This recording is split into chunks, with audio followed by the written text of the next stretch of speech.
poignée de main hier à la Maison-Blanche restera-t-elle dans l'histoire ? Donald Trump en est convaincu. Son plan de paix pour Gaza a été approuvé par le Premier ministre israélien. This is a big day, a beautiful day, potentially one of the great days ever in civilization. Après bientôt 2 ans de guerre, la Maison-Blanche a publié un plan qui prévoit un cessez-le-feu, la libération des otages, le désarmement du Hamas et le retrait par étapes de l'armée israélienne avant l'installation d'une autorité de transition. Un plan qui, dans la voix de Benyamin Netanyahou, prend des allures d'ultimatum. Si le Hamas rejette votre plan, Monsieur le Président, Israël va finir le travail elle-même. Cela peut se faire facilement ou pas. Mais ce sera fait. Selon le Qatar, le Hamas étudie de manière responsable le plan de paix. Il est encore trop tôt pour parler de réponse, mais nous sommes vraiment optimistes quant au caractère exhaustif de ce plan. Plusieurs pays arabes ont salué l'initiative américaine, mais dans la bande de Gaza, elle suscite peu d'espoir. Ce plan va mettre fin à l'idée même d'un État palestinien et à la population palestinienne. Où est-ce qu'il en reste ? En Israël, les familles des otages retenus par le Hamas espéraient le retour de leurs proches. J'ai peur d'être déçue à nouveau, vraiment peur, parce que nous avons tant souffert avec des accords qui, au final, nous ont explosé en pleine figure. Alors, après plusieurs trêves rompues, le plan de Donald Trump va-t-il faire taire les armes ? Ou s'agit-il d'un accord de paix en trompe-l'œil, comme le suggère sur une plage de Tel Aviv cette caricature intitulée « Ne vous laissez pas berner de nouveau ».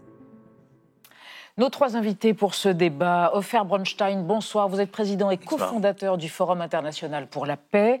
Depuis 2020, j'ajoute que vous êtes chargé de mission pour le rapprochement entre Israéliens et Palestiniens par Emmanuel Macron, que vous avez accompagné à l'ONU la semaine dernière. Et selon vous, cet accord est positif mais risque de ne pas tenir sur la longueur, notamment parce qu'il y a bientôt des élections en Israël et que rien ne dit qu'un autre gouvernement le respecterait. À côté de vous, Ziad Majed, bonsoir. Bonsoir. Professeur à l'Université américaine de Paris, spécialiste du Proche-Orient. Dernier essai, Le Proche-Orient, miroir du monde, comprendre le basculement en cours aux éditions La Découverte. Selon vous, cet accord est un pas très important, notamment pour les Palestiniens, car cela veut dire arrêter la mort au quotidien, à Gaza notamment, mais il n'y aura pas de paix durable ni juste si les Palestiniens n'ont pas le droit à l'autodétermination. Et à côté de vous, Yasmina Srargis, chercheuse associée à l'Université de Princeton, spécialiste du Moyen-Orient. Bonsoir. Bonsoir. Selon vous, le plan est hautement ambitieux. Il y a une sorte d'alignement des planètes qui peut permettre de mettre le Hamas hors circuit, car de nombreux pays arabes soutiennent la démarche de Donald Trump et donc de Benyamin Netanyahou.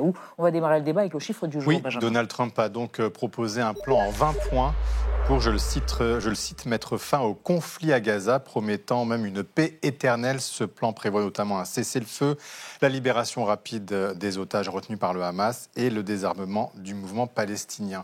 Ofer Bronstein, en quoi ce plan est-il plus réaliste, plus crédible que les précédents, si tant est qu'il le soit pour vous ? Parce que Donald Trump est le seul qui pouvait avoir une vraie pression sur Netanyahou. La communauté internationale, aussi grâce à la France, et on l'a vu la semaine dernière à l'ONU, a créé une dynamique, un tsunami de reconnaissance de l'État de Palestine, de la fin de la guerre et d'une demande de reconnaissance de l'État d'Israël par les pays arabes et musulmans. Moi, au court terme, ce qui m'intéresse et ce que j'aimerais voir, et c'est pas anodin qu'on a parlé de 72 heures. Vous savez, c'est la semaine des fêtes juives cette semaine. C'est le nouvel an juif, 5786 exactement. Et la fin des 72 heures, c'est à la fin de Kippour, du grand pardon. Jeudi soir. Et je voudrais en profiter, en tant que juif et en tant qu'israélien, pour demander pardon à tous les Palestiniens qui sont victimes de cette terrible guerre et qui sont innocents. Et que, voilà, pendant très longtemps, où je pourrais, je vais leur demander pardon, parce que je pense que toutes les victimes innocentes palestiniennes ne le méritaient pas, que cette guerre depuis très longtemps n'a plus aucun sens, et que Donald Trump a permis aux Israéliens et au Hamas, à Netanyahou et au Hamas, de faire croire que tous les deux sortent la tête haute, alors qu'en fait, il n'y a que des perdants. La société israélienne a perdu, La catastrophe sécuritaire du 7 octobre est catastrophique et on ne l'a pas encore enquêté. Il va falloir l'enquêter un jour. Et les Palestiniens, ce qui se passe à Gaza, c'est apocalyptique. C'est fou. Donc les deux ont perdu. Ziad Majed, en même temps, ce plan est plus structuré tout de même. C'est parce qu'en fait, quel est-il ? Il reprend celui de la France et de l'Arabie Saoudite. On a du mal à savoir comment il s'est constitué, comment il s'est formé. Oui. Alors, juste pour clarifier, moi je considère que tout ce qui peut arrêter la mort aujourd'hui à Gaza, la souffrance et la famine, et ce que la majorité des organisations internationales qualifient de génocide, est positif. Tout ce qui peut libérer les otages et les centaines, voire milliers de détenus aussi du côté palestinien est très positif.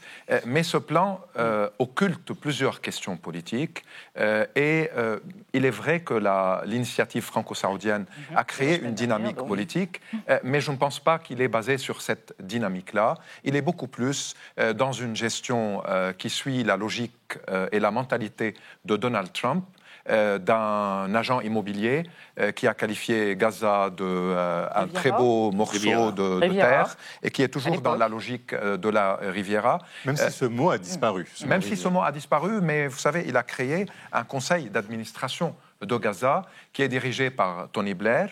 Donc on est en retour en puissance à la mentalité coloniale. Ce ne sont pas les Palestiniens qui peuvent se gérer eux-mêmes. Nous, Européens et Américains, notamment Britanniques, donc l'ancienne force coloniale qui était en Palestine, on va gérer un territoire et presque le détacher de la Palestine historique et de la Cisjordanie et de Jérusalem-Est, donc des territoires occupés. Yasmina Asrargis, en même temps, tout le monde salue, y compris des pays arabes, salue ce plan. Peut-être parce que Trump les a associés, l'Égypte notamment, la Jordanie, le Pakistan, l'Arabie Saoudite, bien sûr. Est-ce que c'est nouveau, cela ? Ce qui apparaît aujourd'hui comme une surprise, en réalité, est un long processus qui commence, selon moi, dès 2019, quand Tony Blair rencontre pour la première fois à Manama, au Bahreïn, Jared Kushner et toute l'équipe Trump avec qui il va le gendre de Donald Trump, avec qui, à travers les accords d'Abraham notamment, il va souder un certain nombre de liens et ne jamais oublier que Tony Blair, depuis qu'il n'est plus Premier ministre britannique, travaille au quotidien dans les pays du Golfe, en particulier auprès de Mohammed Ben Salman en Arabie Saoudite et de MBZ à Dubaï, à travers sa boîte de consulting. Donc, si vous voulez, pour comprendre pourquoi est-ce que au printemps dernier, au printemps de cette année, Jared Kushner, de tous les acteurs qu'il aurait pu avoir en tête, appelle Tony Blair pour lui demander un plan de sortie de crise à Gaza. Il faut comprendre ça dans l'idée de mercantilisation de la paix, parce qu'aujourd'hui, vous avez effectivement des acteurs du business et du consulting qui prennent en main la question paix au Moyen-Orient. Alors, attendez, vous allez réagir tout à l'heure, Ofer Bronstein, mais on va évoquer avec vous trois et avec Anna un point de ce plan qui fait spécifiquement référence à la future gouvernance de Gaza. Vous avez commencé à en parler, mais il s'agit du point numéro 9, et voilà ce qu'il dit précisément. Gaza sera gouverné en vertu de l'autorité transitoire temporaire d'un comité palestinien technocratique et apolitique, on le voit ici en bas à droite, chapeauté par un organe international de transition dénommé le Conseil de la paix et qui sera présidé par Donald Trump en personne. Alors ce conseil, il sera chargé de la reconstruction de Gaza et de son financement, jusqu'à ce que l'autorité palestinienne ait achevé un programme de réforme. Au sein de ce conseil, vous l'avez dit, plusieurs chefs d'État sont attendus, dont Tony Blair, l'ancien Premier ministre, ce qui n'a pas manqué de faire réagir notamment aux Palestines. Mustapha Barghouti, homme politique palestinien, s'indignait dans le journal Le Monde. Il est absolument inacceptable que Tony Blair prenne la tête d'une autorité de transition à Gaza. Monsieur Blair a une très mauvaise réputation liée à la guerre en Irak. S'il prend le job, il ne travaillera que pour les Israéliens. Je rappelle que Tony Blair a engagé son pays dans la guerre avec l'Irak aux côtés des États-Unis. Il est encore considéré par certains comme un agent de déstabilisation dans toute la région. Et puis pour revenir à ce comité palestinien dont on parlait au départ, technocratique et apolitique, qui va gouverner Gaza, le point 9 précise simplement qu'il sera composé de Palestiniens et d'experts internationaux. Ofer Bronstein, alors évidemment, Netanyahou, lui, exclut de fait le Hamas et l'autorité palestinienne. Alors qui d'autre pour gouverner Gaza aujourd'hui ? Pour moi, l'importance de ce qui a été annoncé hier, c'est qu'en 72 heures, des otages seront libérés et la guerre s'arrêtera. Quant à son plan sur le long terme ou le moyen terme, je n'y crois pas beaucoup. Pas parce qu'il n'y a pas de choses réalistes, mais tout ce qu'il y a dans ce plan-là, c'est des choses qu'on prépare déjà depuis 15 mois. Ils n'ont rien inventé. Alors, il le formule différemment. Il y a même référence à tout le travail effectué par les États-Unis, le Qatar. La Ligue arabe a voté pour un plan de reconstruction de Gaza le 4 mars dernier au Caire. Nous avons mis sur le tapis, et je suis ravi d'y avoir travaillé, un plan de reconstruction de Gaza déjà il y a 8 mois. Ils ont repris mot pour mot plus ou moins ce qu'on a déjà préparé. C'est de la communication. Non, oui, de la communication. Sauf que c'est les Américains qui... Pardon, mais Emmanuel Macron, que vous avez accompagné à l'ONU la semaine dernière, lui-même dit que c'est un plan qu'il soutient et auquel il donne du crédit. Mais bien sûr, mais on veut que les Américains soient on board. Oui. Mais la dynamique, il faut quand même se l'avouer, la dynamique a été créée aussi par nous en Europe, par le plan de MBS et de Macron, le fait que beaucoup en Arabie Saoudite, que beaucoup de pays nous ont rejoints la semaine dernière à l'ONU, et le fait que Donald Trump a compris quelque chose. Bête, il n'est pas. 1, que la communauté internationale est contre lui. 2, qu'aujourd'hui, au Conseil de sécurité, il est seul. Avant, il y avait 2 pays qui reconnaissaient l'État de Palestine et 3 qui ne le reconnaissaient pas. Aujourd'hui, il y en a 4 qui reconnaissent et seulement les Américains qui ne reconnaissent pas. Avant, au G7, il n'y avait aucun pays qui reconnaissait la Palestine. Aujourd'hui, il y en a 3 et peut-être 4. Oui. Et ce qu'il avait peur, l'héritage de Donald Trump, et tu l'as signalé tout à l'heure, c'est les accords d'Abraham. Les pays arabes, la semaine dernière, lui ont dit attention, s'il va y avoir annexion, il n'y a plus d'accord d'Abraham. Ce qui change, Yasmina Asrari, ce soir, c'est que le Hamas prend en considération ce plan, visiblement, est en train de l'examiner avec les Turcs. Donc on sent quand même qu'il y a un mouvement ou pas? Parce que là, vous nous dites c'est en trompe-l'œil. Vu d'ici, on se dit les choses bougent, non? Globalement, dans les alliances qui sont en train d'être dépliées, vous avez Trump qui aujourd'hui met une forte pression sur Netanyahou, et on a vu du moment où il l'a accueilli à la Maison-Blanche, la manière dont il lui a dit bonjour, c'était une séance de pressurisation maximale. Ce qui est nouveau, tout de même. Dans cette séquence, Trump voulait obtenir un accord de Netanyahou. Maintenant, la question qui se pose, c'est qu'effectivement, lundi, l'ensemble des pays qui ont soutenu la reconnaissance de l'État de Palestine, incluant l'Arabie Saoudite, ont rejoint une réunion mardi autour du président Trump, lors de laquelle ils ont approuvé ce plan, qui avait par ailleurs été adoubé par Trump dès le mois d'août dernier, le 27 août, à la Maison-Blanche. Et dans les 20 points, je tiens à préciser que dans les 20 points, il n'est plus question d'État de Palestine, mais d'un calendrier imprécis concernant et au conditionnel la souveraineté possible de l'Arabie Saoudite, donc de la Palestine. Donc on voit bien qu'entre mardi et aujourd'hui... Mais il parle de l'autorité palestinienne aussi, contrairement à Bibi Netanyahu qui n'en parle pas. Oui, mais il n'y a plus de calendrier, et entre mardi et aujourd'hui, les choses ont évolué sur le plan linguistique. À propos du Hamas sous pression. Yann Majed, est-ce que justement vous n'avez pas l'impression que de ce côté-là, c'est en train de changer aussi, c'est-à-dire que le Hamas est mis sous pression tout autant que Netanyahou? Non, alors premièrement, le Hamas a toujours accepté toutes les offres de cessez-le-feu. Et c'est toujours Netanyahou qui avait rejeté. Si. Et la dernière fois. Si, ils ont, selon les Qataris au moins, les Qataris à chaque fois transmettaient des réponses positives, et c'était Netanyahou qui refusait, y compris quand il y avait le cessez-le-feu, et Netanyahou avait mis fin à ce cessez-le-feu. Disaient que c'était le Hamas qui refusait le cessez-le-feu. Oui, la dernière fois, ils ne l'ont même pas dit. Par contre, ce qui est, à mon avis, plus important, c'est que par rapport à cette déclaration, encore une fois, le cessez-le-feu est très important, la fin des souffrances humaines, mais il n'y a aucun calendrier. On n'a pas imposé aux Israéliens un retrait d'une manière très claire et très précise. Le ministre de la Défense israélienne confirme qu'Israël va préserver une zone d'occupation pour... Temporaire, mais quand on dit temporaire, vous savez, au Liban, c'était une zone temporaire, elle a duré 22 ans dans le sud occupé. Donc, il n'y a pas un calendrier. L'État palestinien n'a jamais été mentionné, ni de Trump, ni de Netanyahou, ce qui est très différent de l'initiative franco-saoudienne. Et en plus, moi, je considère qu'on était hier face à un spectacle colonial où des Occidentaux... Ça vous fait réagir, visiblement. Des Occidentaux décident le sort... Oui, bien sûr. Tony Blair est un homme politique qui vient de la Grande-Bretagne, qui a colonisé la Palestine et la région. Il a mené une guerre contre le droit international qui était hier totalement absent. Les Nations Unies, le droit international, aucune mention hier. Moi, je suis persuadé, encore une fois, sur le court terme, moi, je salue totalement, en espérant que vraiment on se tienne à haute 72 heures, libération des otages, arrêt des hostilités. Sur le moyen terme et sur le long terme, les Européens et les pays arabes ont leur mot à dire si M. Trump pense qu'il va être le chairman d'une société avec Tony Blair... Mais c'est une base valable ou pas pour vous? C'est pas ce que semble dire Non, mais je vais vous voisins. donner des éléments concrets. L'autorité palestinienne, depuis 30 ans, dépend totalement de la manne européenne, pas de la manne américaine. L'Europe est le principal marché pour Israël, pas les États-Unis. Donc aujourd'hui, les Européens se donneront les moyens. Oui, mais ils ne peuvent pas financer la reconstruction de l'État de Palestine. C'est pas les Américains qui vont le faire. Oui, mais ce n'est pas les Américains qui vont le faire. Oui, mais le marché, les Européens n'ont pas cette puissance militaire ni le marché de politique. ce qui se passera à Gaza ne sera pas des gens qui vont venir jouer au casino au lieu d'aller à Las Vegas ou à Macao. Ce sera des gens qui vont vendre leurs produits en Europe. Au niveau géostratégique, c'est fondamental pour l'Europe parce que... Et pourquoi on veut apaiser le Proche-Orient? Parce que c'est la frontière, c'est la fenêtre entre l'Europe et l'Asie. Et donc on veut un Moyen-Orient apaisé. Je peux vous dire qu'aujourd'hui, il y aura un État palestinien, même si Donald Trump ne le dit pas aujourd'hui. Oui, mais alors attendez, justement, c'est le seul qui ne le dit pas. C'est ce que vous dites. On va écouter. Alors, il est évoqué au 19e point de ce plan, mais au conditionnel. Écoutez ce que dit Benjamin Netanyahou hier de cet État palestinien. Écoutez.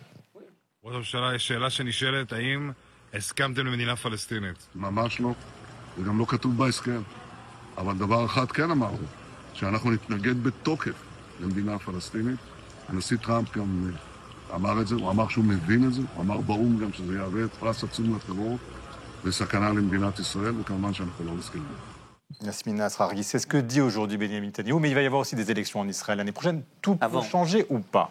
Ou avant, peut-être. Alors, vous avez aujourd'hui une tension qui est en train de jouer, qui est en train de monter très sérieusement entre Washington et plusieurs pays arabes, qui indiquent que mardi, ils avaient donné leur accord pour 20 points et qu'ils se retrouvent avec 21 points, avec notamment le changement de langage sur la question de l'État de Palestine, où on est passé effectivement d'une reconnaissance à un calendrier indéterminé pour une potentielle souveraineté palestinienne. Mais là, Netanyahou, est-ce qu'il ne parle pas un peu à son électorat, tout en ayant un autre discours, en effet, à Washington? Est-ce qu'il n'est pas obligé de tenir ses deux bouts? Oui, mais il a dit la même chose à son contraire. Il y a autre chose aussi qu'on oublie, c'est que le Knesset, le Parlement israélien, a voté contre tout plan de construction d'un État palestinien, et il a même passé une loi.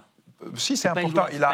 Il a aussi passé une loi concernant l'annexion d'une partie de la Cisjordanie. Oui. Donc, il y a du côté israélien un refus total de la reconnaissance d'un État palestinien. Et du côté américain, il n'y a pas été c'est question. pour ça que moi, je suis convaincu. Le point de vue de l'homme qui a été le conseiller d'Yitzhak Rabin au moment des accords d'Oslo. Qui connaît très bien et qui comprend l'hébreu. Parce que ce qu'il vient de dire, tout le monde a fait pression sur le Hamas pour qu'il accepte, et nous on s'en sort bien. La semaine dernière, il a dit aux Israéliens, habituez-vous à être Sparte. Nous sommes isolés, tout le monde va être contre nous, habituez-vous à cette situation. Donc Trump lui a tordu le bras? Non, il a compris qu'il n'a plus le choix. Les Israéliens, 80% des Israéliens disent non à la guerre et oui à la libération des otages. Les Israéliens ne sont pas avec lui, l'armée n'est plus avec lui. Le chef d'état-major lui a dit qu'il ne veut pas faire cette guerre et rentrer à la ville de Gaza. Je vais vous dire ce qui va se passer dans, à mon avis, 48 mois.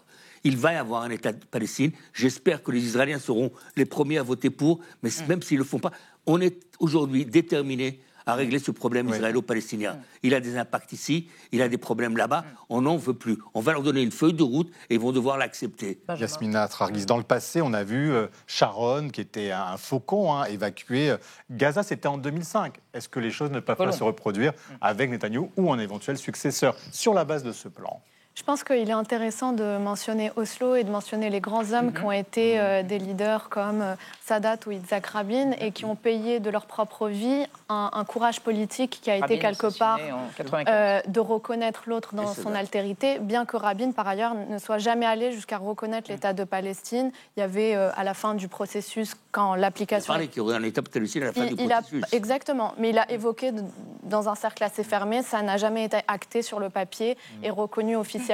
Donc la réponse étant qu'il vous faut un courage et des leaders courageux pour sortir de la crise dans laquelle on est. Je ne pense pas que Netanyahou ait la présence, la portée historique de transformer la région. Et qui sont précisément les leaders côté palestinien Alors, vous savez... on parle souvent de Marwan Barghouti, qui est en prison. Alors, il y a toujours du côté israélien une rhétorique qui a souhaité dire qu'il n'y a pas de partenaire palestinien. Vous avez parlé des gens qui ont signé des accords. Yasser Arafat en était un. Il a été mis hors jeu par Sharon et par les Israéliens.